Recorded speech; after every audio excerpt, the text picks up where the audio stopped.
This week on Lunchbox Envy, the Danes used to believe that you can get drunk by soaking your feet in it. The Canadians make it out of maple syrup, and the French make it out of quinoa.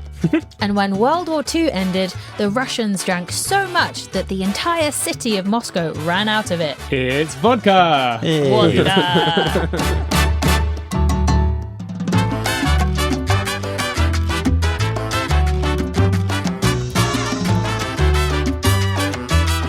Hello and welcome to Lunchbox Envy. I'm Alex and I'm here with my fellow QI elves, Jack and Manu. Hello. What's up? Yo! We are recording this on a Friday night. Yeah. Just before we go out. Before we kick in shots? Yeah, let's try. I want it to line my mouth as I talk. Yeah. I mean, firstly, big fans, are we? No, vodka's horrible. Yeah. Okay. I think the key is just having it really cold. Well, see, that's the thing. I think anything that you have to have really cold. Oh, but it's... Ice cream? Ruins the taste. Yeah, again, well, they put so much sugar in ice cream because the cold dulls your taste. Good point, so they have very to good boost point. You know, it. that's actually really true. But for me, vodka is like a horrible means to an end. Like, you drink for the effect, not for the... I think so. Although, in my research, I did find lots of vodka sommeliers almost. You know, we'll do a little That's what you taste call test. it when you're in same. denial. I'm not mum and dad and all of my friends and family assemble in my living room. Should we start by defining vodka? Let's. So, vodka is made by fermenting a carbohydrate, which tends to be wheat or rye or potatoes. Then you distill it to a really high purity, and then you filter that out, and then you dilute it again with water.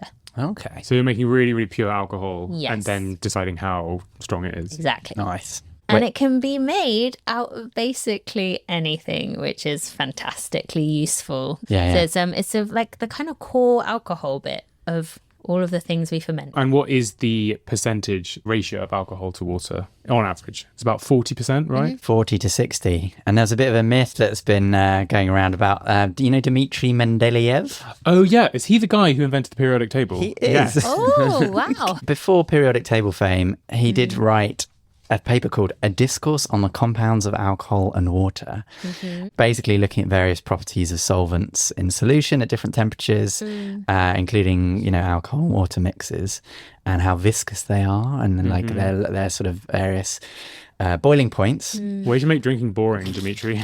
Yeah, well, he was a bit of a scientist nerd. But this basically got co-opted into the myth that he decided that vodka should be 40% alcohol and 60% water because that was apparently Yeah, because he's perfect. sold as like the father of vodka, Yeah, but he didn't. He just wrote a paper relating. I don't think he was even dealing with vodka. He was just like dealing with alcohol and water, and he wrote this essay. And then when he got famous from the periodic table, people have sort of retconned his history to make him the father of vodka. But that was his big success, the periodic table. That really took off. even I've heard of that. Yeah. It's a great read. And actually, he didn't drink vodka. It's a bit sad because his brother became an alcoholic off vodka, but he did occasionally enjoy some red wine, so he wasn't teetotal. And when you say 40%, you're talking about ABV, alcohol by volume. Yes. So that's the system that we currently use, which is very simple, as in if you take 100 millilitres, 40 millilitres of those is going to be vodka. So you know exactly how much alcohol is going into your body. Before that, we used the proof system. This was the one that was messing me up. And Well, it's interesting because it's a bit like going from imperial to metric. But the proof system has a really interesting history. It was developed in the 1700s by the British. We proved alcohol strength. We literally proved how strong alcohol was, which is why it's called proof. Yeah. I think in the old days, alcohol was either proof or not. Yeah. Okay. We would soak gunpowder in the spirit that was being tested. And if the gunpowder still ignited, the spirit was considered above proof. Okay. So, because obviously water does not ignite, but alcohol does. Basically, if it's above 57% alcohol, over pretty much over half, that's then strong. it will light. And if it's under 57%, it probably won't. So that's where the proof line used to be. Got it. Very dangerous system. Well, drinking is dangerous, man. That's true, actually. Do you want to talk a little bit about like just base distillation, the process? Yes, we Because should. it's so simple. Yeah, because you mentioned that you can make it out of anything. I mean, is that it's not literally anything. Can make it out of my hopes and dreams. Just a can-do Yeah. attitude. Yeah. And then vodka but appears. basically anything that ferments, right? Yes. Okay. So if you're making it from grains, it's beer based. No matter what the grain is, you start fermenting it. It's kind of like a beer base. You start fermenting it from a fruit that's kind of like a wine base, and then you take this fermented liquid and then you heat it slowly. Because the alcohol's boiling point is lower, it evaporates, and then you condense that vapor at the top with something cold, and then you collect that condensation, and that is your alcohol. Very clever. Alcohol. Yeah. Then you filter that again through, it's most often charcoal, but in the past people have used like cloth and sand and diamonds as well. Ooh. Which is very fancy. Yeah, I saw the diamonds thing. Do you not think that's a bit of a gimmick? Probably, yeah. Yeah, Diamonds so are you- completely inert. So that you can write on the bottle distilled through diamonds. Yeah. And Exactly, it yeah. sounds, I mean, if I were drunk in a nightclub, I'd go for that. I found a company, sadly now defunct, although you can see why. They were called G Spirits, and they operated in the mid-2010s.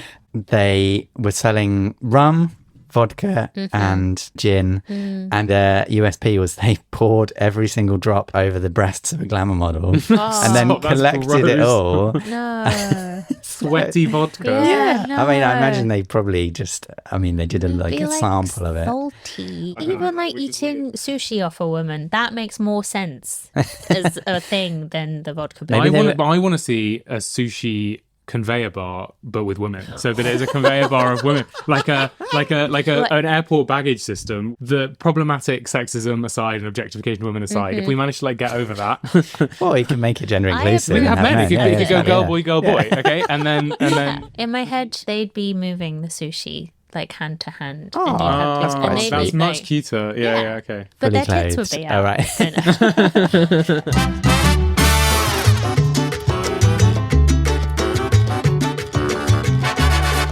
Okay, it's time for our first lunchbox, and this week that is Jack. What have you got for us? I've brought you guys the choice between two vices.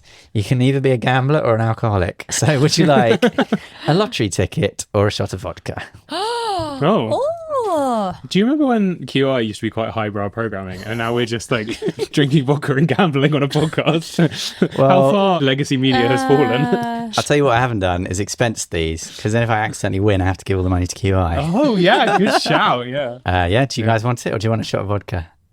we've just can I done have a lottery ticket? I'll have a please? lottery ticket. Yeah, of course. Have yourself. Yay! So what have lottery tickets got to do with vodka? Well, that's a little temptation for the people of the early Soviet Union, which we might get to. But when we'll start at the start of the history of vodka, shall we? Okay, well, so where did vodka come from? Well, if you ask the Russians, they refer to a Genoese merchant of the 1380s who visited, and he had this thing called aqua vitae, which he was showing off. The water of life? The water of life, yeah, in Latin. It was probably distilled from grapes as well, we should say. So it was kind of like grappa, Yeah. Right. which is basically just grape vodka. But they would only really use it medicinally. So it's quite a useful antiseptic. And they had all sorts of false beliefs about like it being good for inflammation or curing colds and stuff. I like olive oil. Like the way that the British used it medicinally for ages. Well, quite, yeah, exactly. So that's the Russian claim to sort of learning about vodka. And the Russian word voda means water, Yes. so vodka means It's little, a little water, Yeah. yeah. Whereas Polish people claim that they came up with it because they've got the first written record of 1405 of the word vodka with a W. Oh, yeah. Also, again, from medicine?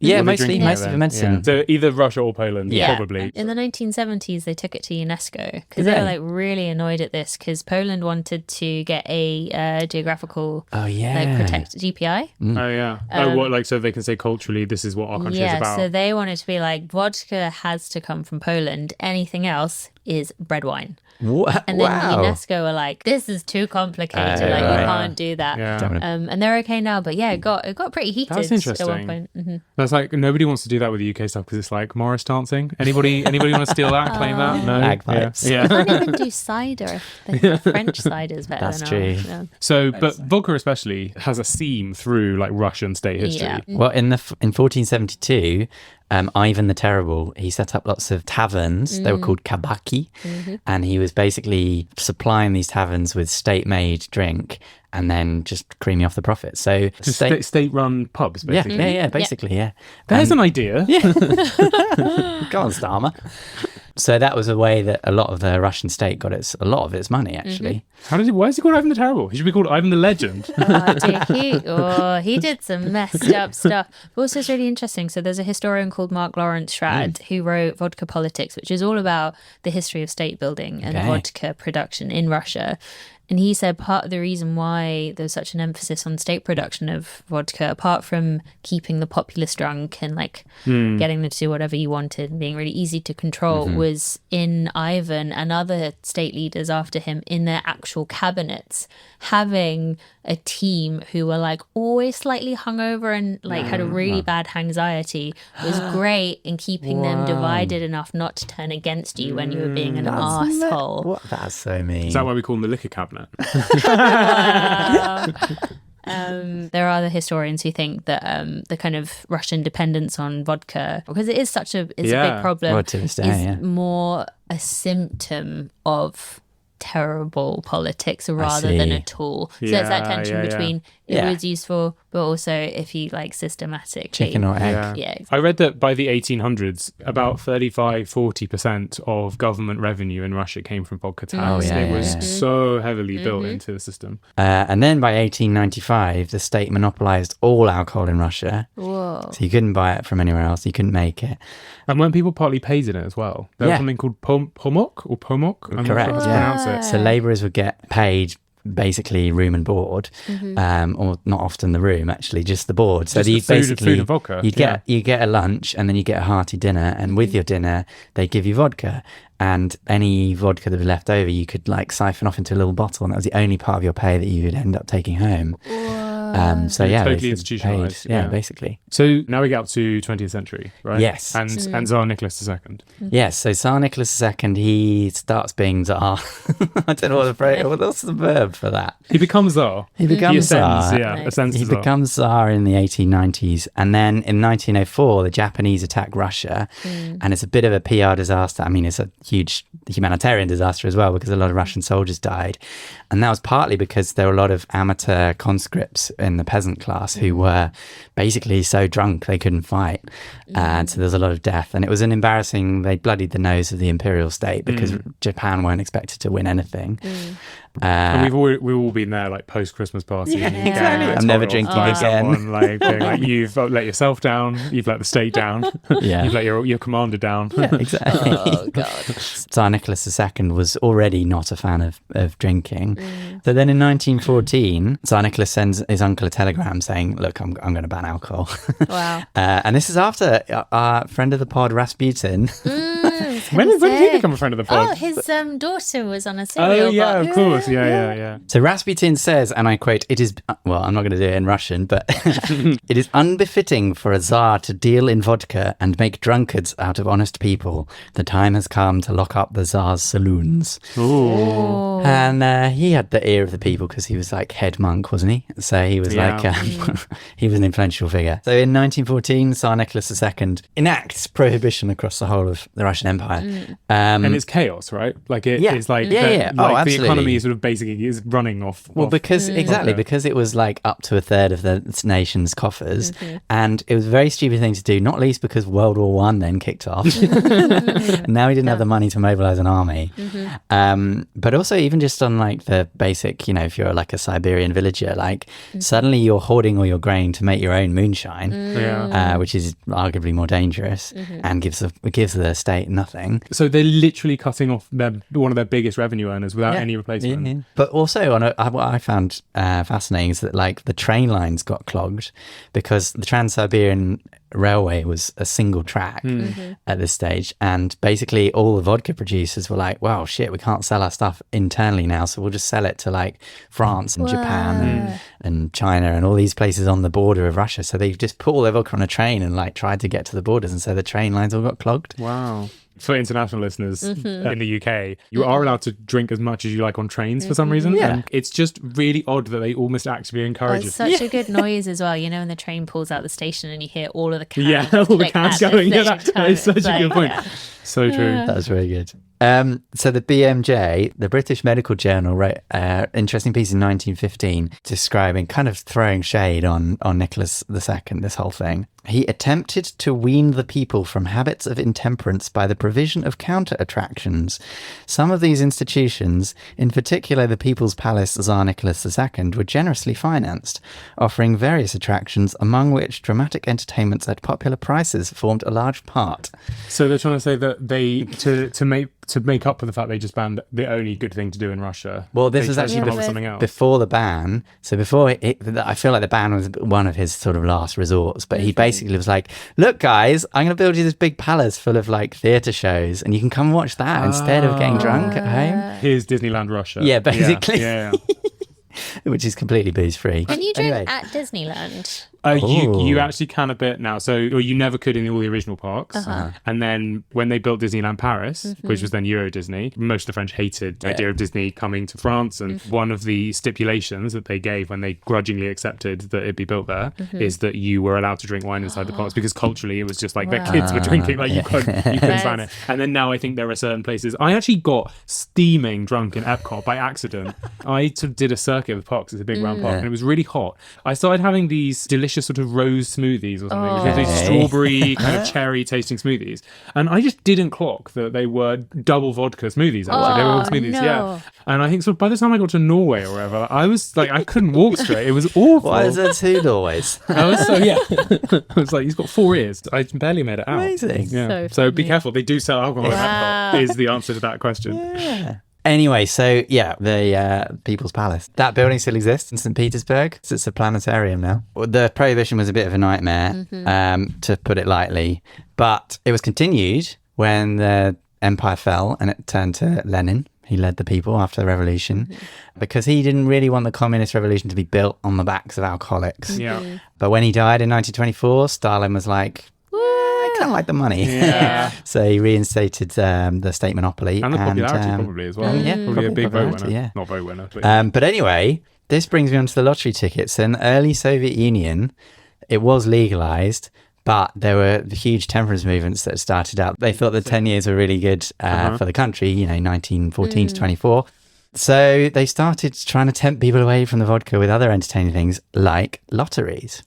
And so I found so many wonderful examples of Soviet lottery tickets, because even the tickets themselves were works of art, really. They're highly collectible. But there are lots of posters being like, join the book lottery and you can win like a whole load of books, because actually the other thing that we should note is there was a lot of hyperinflation. So in terms of offering money, it was pretty useless, because money could be worth something different the next day or when you finally win. So they would often give away like foodstuffs and cars and books. It's basically a raffle, actually. Yeah, but yeah, that's the choice I offered you, and you all went for a lottery ticket. So well done. Healthy. Gambling instead of alcohol. Love it. After Stalin, we get to World War II. Yes. And as you mentioned, Manu, in the intro, when World War II ended in 1945, the Muscovites, the residents in Moscow, drank Moscow dry in a night. Yes. Yeah. Oh, They ran out of vodka. the hangover. But I think that's legit. I think that's the one day where you can be like, you are drinking the right amount there, because it was literally World War II. Yeah. It's like when you've got that really expensive bottle of wine in your cupboard and you're just like, there's never going to be a reason enough to drink this. I am saving that champagne for World War III. But the lottery remained popular in the Soviet Union until well into the late 20th century. And in fact, in 1972, Putin's mum won a car.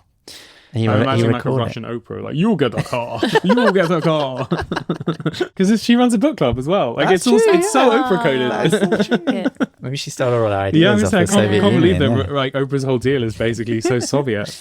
But by the late 90s, vodka was being used as currency. People would like go to the shops and hand over a litre of vodka for some onions or something. Like it was, and that was partly to do with quite grim economic reasons, because like the economic turmoil that happened at the end of the Soviet Union was such that people didn't really trust their currency anymore. In the 70s, which was like peak Russian Soviet alcoholism, they developed something called a sobering up station, which actually exists today and in other countries outside of Russia. We have drunk tanks. Exactly. But for sort of Friday nights in the city. Yeah. So it's like that, but this was a bit more grim. And you had to pay for it as well. So they'd collect the drunk person And then they'd put them in basically like a really grim hotel room. They get a hot shower, they get a meal and a good night's sleep, and then they wake up and they're sober. But they get charged at the time, so this is in the 70s, and then they get smacked with a bill, which is about 50 quid at the time. Which is madness. That's like a travel lodge. Yeah, like, I know, that's but so you don't travel get lodge. to choose whether you end up at the travel lodge. You have to go to the travel lodge. So they were just sort of picked up by the authorities if they were drunk in the street. And today, Russia is still the highest vodka consumer, I think by quite a long way. About 17 shots a month per person on average. Oh my goodness. Is an interesting way to measure it. But True. Well, a unit of alcohol, in this country at least, one shot of 40% is 1 unit. Is that where the unit measurement comes from? Yeah. They designed it that way because a unit is not based in nature. It's just based in human behavior. It's 10 millilitres of pure ethanol. So if you have a 25 milliliter shot of 40%, that equals 10 millilitres. Yeah. So like when you see a pint is worth like two and a bit, sometimes I 2.5 always wondered 'cause units. It's a bit random amount. It's basically 2.5 shots. So I remember I was that guy at uni who used to do the pounds per unit measurements of like all the bars and the Tesco's and stuff. The cheapest I managed to find was 28 pence per unit. I think I got 24 cans of Stella for 15 quid. Whoa. The Stella was stronger back then as well. So it unit, actually works. Unit is metric. It works metric as well. You know how like there's the system of international standards and measurements, and like in France they've got the original perfect kilogram that's exactly a kilogram, and like do you reckon there's just like the perfect shot on like a plinth in a basement spotlit? What would it be made of? Yeah, I Cognac. was going to say, in my head, I'm like, how would you stop it evaporating? How do you preserve It's the in a perfect vacuum shot? sealed bell jar. Yeah, I can I picture love it. it. They pour out a new one every day. At the stroke of midnight, there's just a man in a lab coat who sits there all day, and then he does the shot of midnight and pulls out a new one. Perfect. That's Like a his job. cuckoo clock. Yeah. Yeah. Yeah.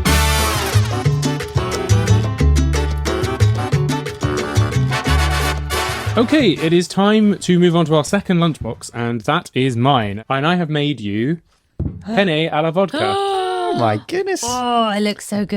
Okay, question 1. Will we get drunk off it? Well, good question. Good question 1. That was my first thought too. Does alcohol burn off when you cook with it? Well, I know it does, but how much? Well, so it's true that like when you put loads of alcohol in a dish and then you cook it, it boils off. It doesn't all boil off, but only a negligible amount is left. So no, you won't get drunk off it, and it's almost always safe for kids to eat stuff that be But made with alcohol and stuff. not safe for Muslims. Technically true, exactly. So if you, for religious reasons or cultural reasons, you're avoiding alcohol, there will be a little bit left in there. So that's the difference. Flipping we should- delicious. Oh, it is tasty. That's so really good. good. Oh, I love Oh, and this it's got a little episode. tang to it as well, right? Oh, we'll talk about that in a second. Oh, it does. I want to eat some because we're drinking so much in this episode. And that leads me on to my second question. Is it true that food lines your stomach Oh, yeah. when you eat it before drinking? Yes, surely. What do you yes. think? Yes. I mean, think- not like physically, but surely it gives your body something else to digest and metabolize, and then it. So yes, it's true that it works in principle, but actually it's kind of the opposite of lining, because I always sort of assumed that lining your stomach means that it stops your stomach absorbing the alcohol, right? But actually, it's kind of the opposite. If you just drink and don't eat anything, An empty stomach. Yeah. the alcohol is going to go straight through your stomach into your intestines, and then your small intestine absorbs alcohol pretty quickly. Okay. So you're going to get drunk fast and hard.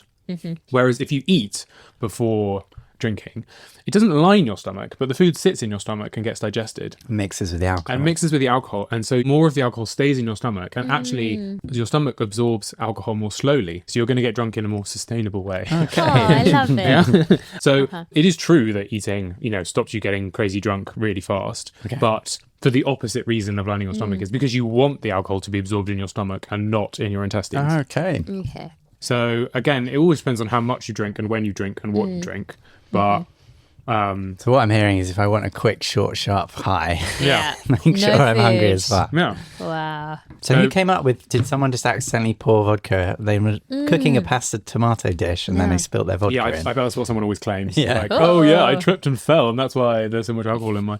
So this is a really simple dish. You fry garlic and onions, and then you add tomato paste, chili flakes, then you add the vodka, and then you add cream. And then you cook pasta, and then you mix it with the pasta, and you cook it a bit more. So it's very like infused and mixed up, and everything cooks together. Second Yes. stupid question. If you collected the vapor from this, Oh, could you distilled distill it. Ooh, and make tomatoey vodka. Yes. Delicious. Yeah. Because when I was cooking with the vodka, there was a heady cloud in Yeah. this kitchen. Wow.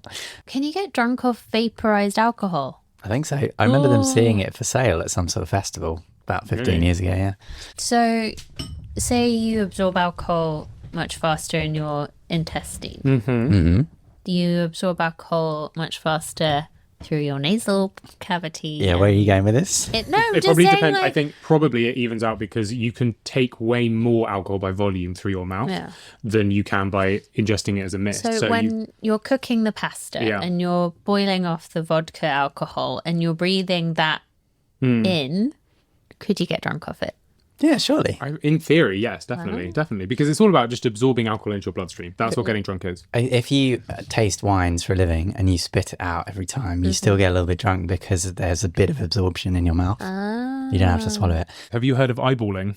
No. No. Oh, yeah, I think I have. I have. I remember when I was about 13 and then the older guys like who, a legend, who were like drinking, they were like 50. And then I was like, these guys are cool. And then one of them was like, yeah, did you know you get really drunk really fast if you like pour it in your eyeball?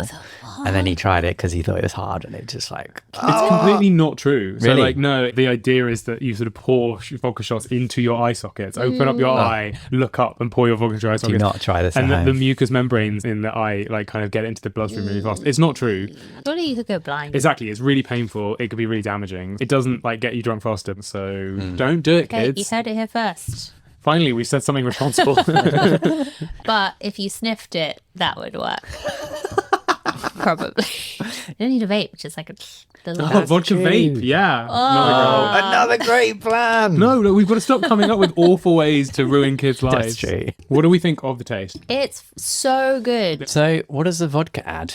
Well, the vodka does add something. And you can't... what can you taste? Can you taste vodka? I don't think so. No. Vodka doesn't really taste of anything, I thought I but- could, but it's the chili, I realised. Yeah, it's a chili, yeah. Okay. But it is very tasteful, very flavorful. And that is partly down to the vodka. So if we go all the way back to some basic food science here, flavor comes from chemical compounds inside ingredients, okay? And to taste them, you have to extract these molecules out of the ingredient and into whatever you're cooking. Yeah, and then it ultimately into your taste buds. Exactly, yeah. And different flavor compounds dissolve in different things, depending on their chemical makeup. So some dissolve best in water, so acids and salts and lots of vegetable flavors. And some dissolve very well in fat.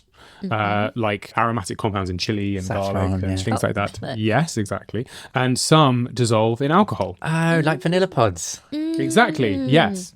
So good cooking usually uses a mix of water and fat and sometimes alcohol as well. And that's why I love this recipe and this dish because it does use all three. You use cream and use vodka. And vodka is famously, as we've discussed, water and alcohol is perfect.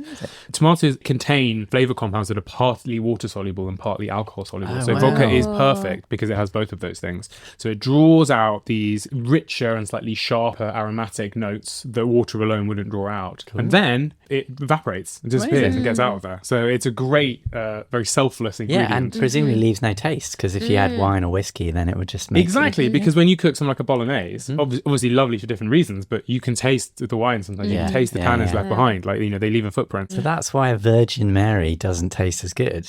I think so, yeah. I'd Because imagine it's so. not dissolving those tomatoey compounds. Yeah. That and just the fact that it's not alcohol, so Yeah, you're I not was just gonna getting say. your fix. Yeah. That's just soup. That's cold soup. Yeah. So that's why I wanted to cook this. It's also so easy and so simple, so I'd recommend anyone does it. Amazing. I was looking up some other things that you can cook using vodka. Curing fish is a really big thing. Oh, I've done that. Wait, so what does curing mean in this context? It means cooking without heat and it's often done with either an acid or a salt or both. And when I've done this dish, it's from Russell Norman's cookbook Polpo, I think. But he gets a whole big salmon fillet and he packs it down with a lot of salt, a lot of sugar, a lot of dill, some grated beetroot to make it go even pinker. And then, lots of vodka. Whoa, and how long do you let that cure for? It's only 2 days. Yeah. And You then can do it it's with gin as well, but it comes cleaner taste with vodka. That's why vodka's so good as for an alcohol to cook with, because it just doesn't leave a taste. Whereas like wine and gin, that needs to be part of the flavour Of course. profile. Wow. God, I'm talking like Rosie. I was going I to know, say, it's like she's in the room. Nice. Making pie crust with vodka is a really big thing as well. So if you use vodka instead of water, you get a really like flaky, extra crisp crust because the vodka evaporates so much faster than water. Yeah. What That about was if you my bathe in evaporation. vodka? Does it get rid of the dirt better? Well, I do remember that like people used to say if you put vodka on spots, you can dry them out because the vodka evaporates. Of course. It will like sort of wash the water away and then. I remember wash it actually away. reading that it's a good dandruff cure. Whoa. You like dilute it a bit and then just wash it through your hair. Why is that? Yeah, I didn't It's look the into same that. with spots as Maybe well. it's Like, an emergency in the club. No one's getting off you because you've got dandruff. So know. you order a shot and then rinse your hair. in Yeah, it. how did anyone find out? Like the date was like, oh my god, he's got dandruff, and then he's being really rude, and so you just threw a Cosmopolitan in his hair, and then suddenly it was beautiful hair. Amazing L'Oreal advert. Another shot. Yeah, go on then. Ah, look at you guys go. I'm enjoying this vodka more now. I'm on my 8th shot. Yeah, it's.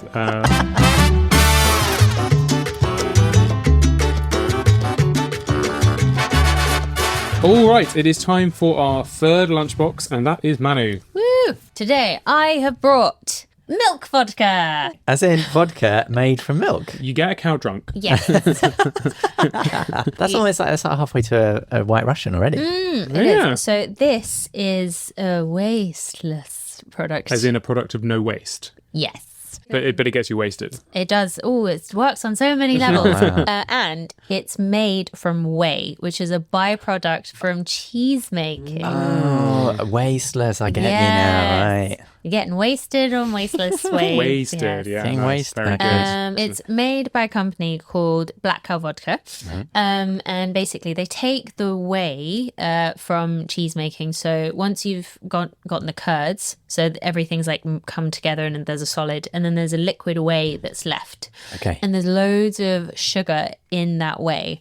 So what they do is they start to ferment that sugar. So they're making a kind of like milk beer, which is what they call it. Okay. And then they distill that milk beer and collect that. In the And- process we mentioned earlier. Exactly. And that is the result, milk vodka. So would we like to try some? Yeah, let's go for it. Absolutely. Well, we've got Do you quite wanna- a few vodkas in front of us here Finish to it, yeah. finish it. compare and contrast to Manu's weird one. Because we've got, I brought a potato vodka. Oh, that Poland. smells so different.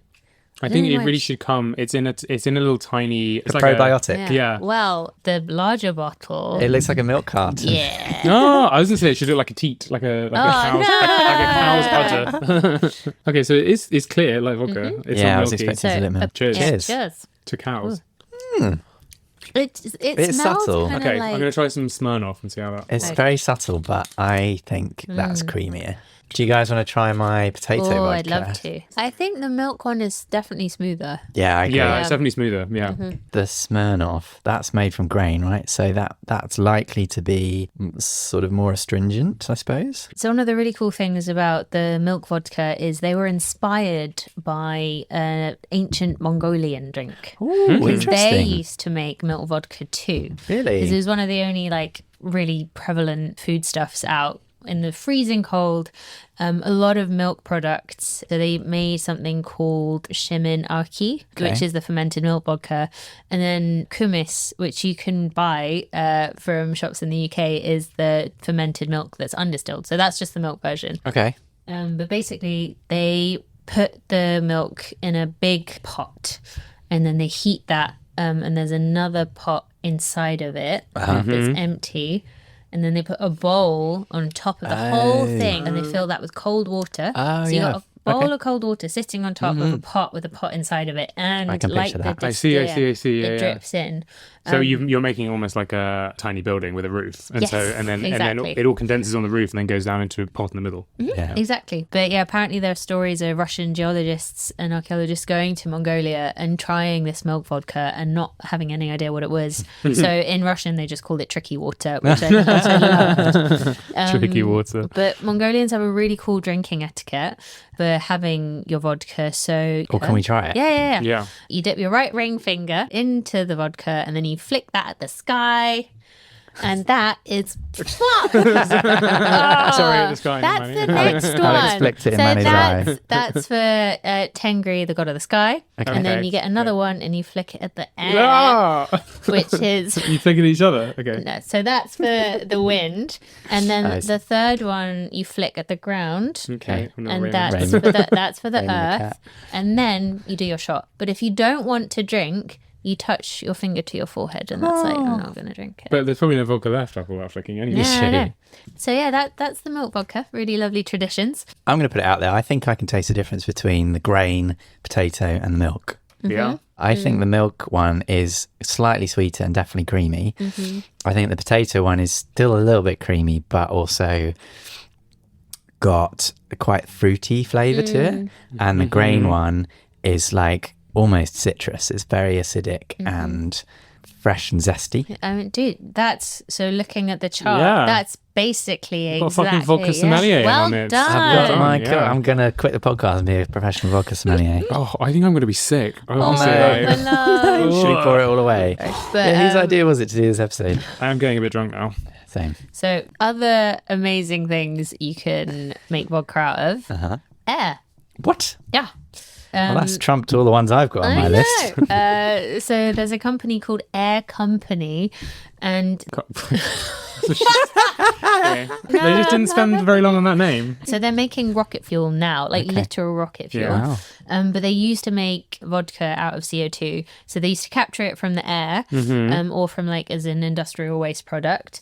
And then they combine it with hydrogen through electrolysis, which is where you use electricity to split water into hydrogen and oxygen. Oh, yeah. Anode and a cathode, if you remember your chemistry from A-level. Anyway, so when you combine these elements, you can make alcohol, which they used to make vodka, and they also made hand sanitizer and perfumes. That's really cool. And then another really cool thing, in 2023, the founder of Air Company got to the finals of NASA's Deep Space Food Challenge, which is so interesting. Do look it up. That's an amazing thing. Because he managed to use a similar process to produce yeast protein from air. So the idea was you could recycle astronaut exhalations and create food. Oh my God. I know, it's absolutely This guy's a real bonkers. future thinker. I know. That's amazing, and that's for growing kind of food in long-term missions to other planets when you need years and years and years, and you can't take supplies with you. You've got to grow stuff. Exactly. On other uses of vodka, vodka can be used as a medicine. It comes up in the news occasionally. Weirdly, vodka is the antidote to antifreeze poisoning. Yes. So I think it's a really hack way of doing things. Yeah, Like, it's not- doctors really don't want to do this. Not to you. recommended, but if in extremis. Yeah, ethylene glycol is the chemical that basically makes antifreeze. But there is at least one case of a guy who drank loads of antifreeze, was rushed to hospital, and they basically put him on a vodka drip. Yeah. And he survived. Oh my God, wow. Unbelievable. Yeah. Your body gets like distracted by the ethanol and metabolizes that instead. Oh, okay. Yeah, vets do it as well. There's a story of a cat called Princess who was saved recently by loads of vodka. She got antifreeze on her phone, tried to lick it off, and everyone was like, ah. Another use, out of the operating theatre into the regular theatre, there is a use for vodka backstage. Okay. Costume departments really like it. Oh, I think I know. Is it for getting rid of glue? Like unsticking? Oh, it does also do that because it dissolves the compounds in glues. Oh. So yeah. No, I was going to say removing makeup.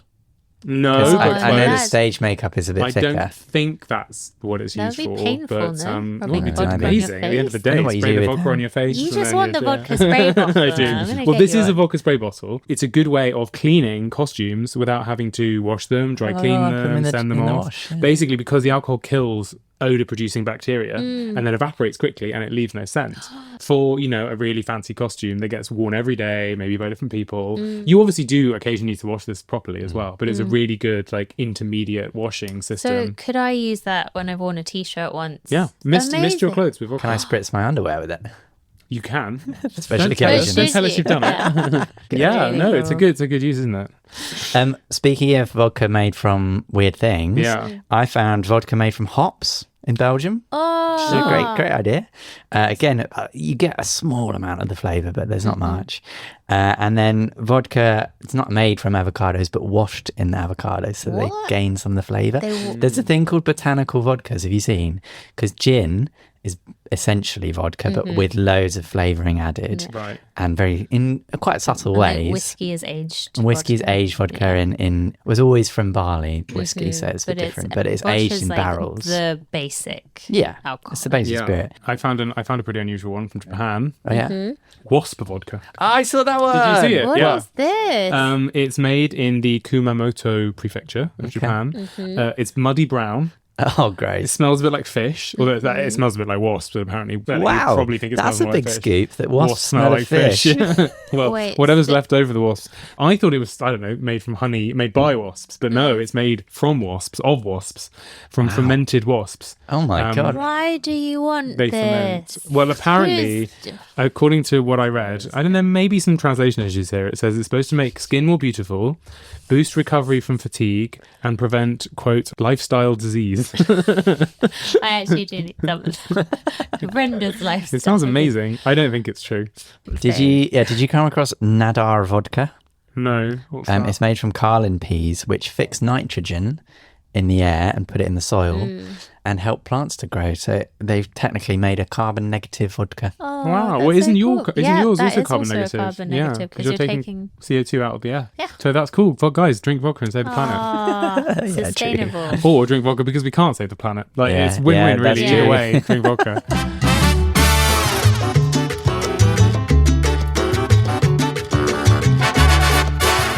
Shall we wrap it up with one more shot? Cheers, guys. Cheers. That is it for this week's edition of Lunchbox Envy. That was Sorry. hot. That is it for this week's edition of Lunchbox Envy. Jack, it's you. Oh, it is. You can follow our socials for foodie facts and podcast updates. We are on X, Facebook, Instagram, and TikTok at Lunchbox Envy Pod. You can also get in touch and send us your facts, recipes, and questions by emailing us lunchboxenvy@qi.com. It's actually Lunchbox, it's lunchbox I at qi.com. Read the line, Oh Manu. my god, Right in okay. front of You can also get in touch and send us your facts, recipes, and questions by emailing us lunchboxenvy@qi.com. It's lunchbox at qi.com. I'm the read sober the one. piece of paper. Ah, okay. Let's do it together. You say lunchbox, I'll say at, you say qi. Lunchbox.com. At. QI. Great, we did it. We will see you next week. Goodbye. Bye-bye. Bye. Lunchbox Envy was hosted by Jack Chambers, Manu Henriot, and produced by me, Alex Bell. This has been a quite interesting podcast. Quite interesting vodcast.